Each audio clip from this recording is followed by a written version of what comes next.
Samahan niyo ako mga bossing at i-unbox natin itong no-screen smartwatch or smart health bracelet. At sa kanyang box makikita natin mayroong nakalagay na activity tracker.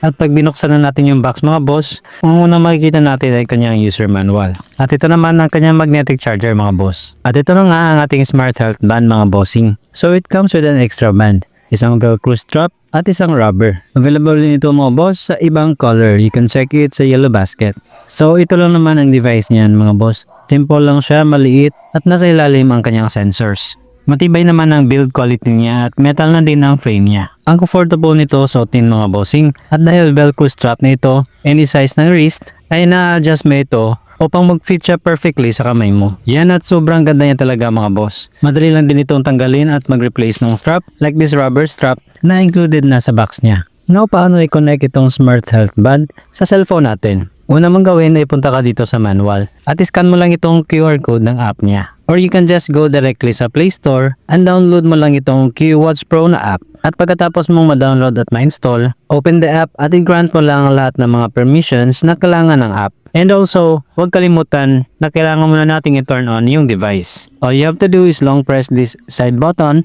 sa ating smart health band. After that, sa kanyang application, click mo lang ang device, then click add. Makikita mo siya na mag-a-appear dito. Select mo lang ito mga boss at iyan, connect na siya sa phone mo. Very straightforward lang naman yung app niya. Makikita mo agad ang lahat ng data like the steps, heart rate mo, stress level, ang quality ng sleep mo, may blood pressure na din siya, yung oxygen level mo, at lahat ng exercise or workout mo ay matatrack mo din dito mga boss.